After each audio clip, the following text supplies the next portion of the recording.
राजस्थान कर्मचारी चयन बोर्ड द्वारा 2018 में करवाई गई 3 भर्ती परीक्षाओं में ओएमआर शीट में बदलाव करने और ओएमआर शीट में गड़बड़ी करके अभ्यर्थियों को पास करने के मामले में लगातार जो है वो कार्रवाई का दायरा बढ़ता जा रहा है। अब एसओजी ने जब से नकेल कसनी शुरू कर दी है और कार्रवाई कर्मचारी चयन बोर्ड तक पहुंची, कर्मचारी चयन बोर्ड के संजय माथुर और प्रवीण गंगवाल सहित 5 लोगों को गिरफ्तार किया था और 38 अभ्यर्थियों की जिनकी ओएमआर शीट बदली गई थी वो भी अब अंडरग्राउंड हो चुके हैं। यह बड़ी खबर है क्योंकि जब भी एसओजी ने कार्रवाई शुरू की और एसओजी की कार्रवाई की भनक लगते ही जो अभ्यर्थी फर्जी तरीके से पास हुए थे और जिनकी ओएमआर शीट बदली गई थी वो गायब हो गए। उनको डर सताने लगा कि अब हम दुनिया के सामने आ जाएंगे, हमको गिरफ्तार किया जाएगा। हालांकि एसओजी उनको पकड़ लेगी, लेकिन फिलहाल जो खबरें निकलकर सामने आ रही हैं कि एसओजी की कार्रवाई के डर से 38 अभ्यर्थी अंडरग्राउंड हो गए हैं।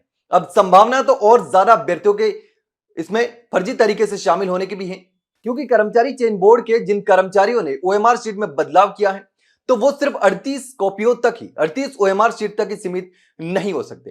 हो सकता है कि उन्होंने दूसरी बड़ी भर्ती परीक्षाओं में भी ऐसी कोई गड़बड़ी की हो जिसकी जांच अभी भी जारी हो। क्योंकि एक सवाल यह भी उठ रहा है कि कर्मचारी चयन बोर्ड के द्वारा उनकी जो मूल ओएमआर शीट थी वो उपलब्ध नहीं करवाई जा रही है, बोर्ड के पास नहीं है, उसको लेकर भी लगातार सवाल खड़े हो रहे हैं। लेकिन वर्तमान में 38 अभ्यर्थी जो हैं वो अंडरग्राउंड हो गए हैं। आपको बता दें कि 2018 की भर्तियां जो थी महिला अधिकारिता सुपरवाइजर, प्रयोगशाला सहायक भर्ती और कृषि पर्यवेक्षक में जो फर्जीवाड़ा सामने आया था, ओएमआर शीट बदलने की बात सामने आई थी।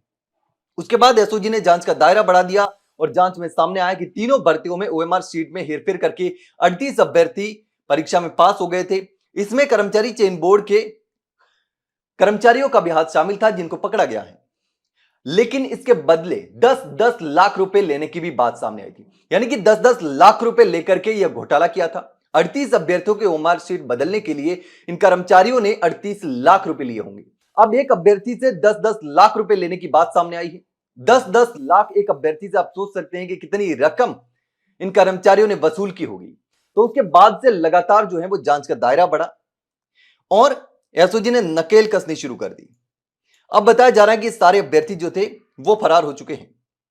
अब फर्म का जो संचालक था उसको भी गिरफ्तार किया था एसओजी ने। संचालक राम प्रवेश यादव सीधे बोर्ड के अधिकारियों के संपर्क में था और चयनित कराए गए अभ्यर्थी जो थे और अभ्यर्थियों के रोल नंबर थे वो भी उपलब्ध करवाता था। अब चौंकाने वाली बात यह भी है कि जिस फर्म को ओएमआर जांच का ठेका दिया गया था उसका संचालक पहले से विवादों में रहा है, यानी कि पहले विवादों में रहने के बावजूद भी बोर्ड ने उस फर्म को ठेका दे दिया। यह भी वाकई गंभीर सवाल है। कंपनी पहले ही ब्लैकलिस्ट हो चुकी थी, उसके बावजूद वर्ष 2019 में उसे टेंडर दे दिया गया। अब एसओजी ने बोर्ड के तत्कालीन चेयरमैन डॉक्टर बीएल जाटावत से भी पूछताछ की तैयारी कर ली है। जांच एजेंसी ने संबंधित परीक्षाओं की सभी ओएमआर शीट मांगी है। लगातार ओएमआर शीट को लेकर सवाल खड़े होने की बोर्ड ओएमआर शीट उपलब्ध नहीं करवा रहा। अब संबंधित परीक्षाओं की सभी ओएमआर शीटें वो मांगी हैं। तत्कालीन जो अध्यक्ष था बोर्ड का उस पर पहले भी सवाल खड़े हुए, पहले भी बात सामने आई थी और अब जो है वो एसओजी ने उसे पूछताछ करने की तैयारी कर दी है। अब ओएमआर शीट मांगी है लेकिन अब तक केवल 5 अभ्यर्थियों का ही रिकॉर्ड उपलब्ध करवाया गया है।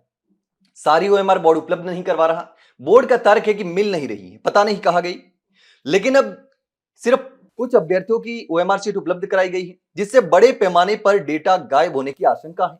अब एसओजी के अनुसार 2018 में हुई सभी भर्तियों के रिकॉर्ड की गहन जांच की जानी जरूरी है और डीआईजी पारिस देशमुख ने संकेत दिए हैं कि मामले में भी और भी बड़ी गिरफ्तारियां हो सकती हैं। यानी कि सोचिए कितनी बड़ी बात है। अब कर्मचारी चयन बोर्ड में बैठे कर्मचारियों ने फर्जीवाड़ा करके ओएमआर शीट की जांच करने वाली एजेंसी के अधिकारियों से भी सांठगांठ करके दोनों ने मिलकर के 10-10 लाख रुपए एक अभ्यर्थी से लेकर के ओएमआर शीट में फर्जीवाड़ा करके उनको नौकरी दे दी। अब वो अभ्यर्थी गायब हो चुके हैं, लेकिन तत्कालीन बोर्ड के जो अध्यक्ष थे वो और दूसरे कर्मचारी जिन पर शक है उनकी भी अब जांच हो सकती है। लेकिन इस पूरे मामले पर आप क्या सोचते हैं कमेंट सेक्शन में कमेंट करके जरूर बताना। वहीं अगर जानकारी अच्छी लगी हो तो वीडियो को लाइक और शेयर जरूर करें और हाँ, चैनल को सब्सक्राइब करना ना भूलें। फिलहाल के लिए इतना ही, जल्द मिलते हैं एक नई जानकारी के साथ, तब तक के लिए नमस्कार।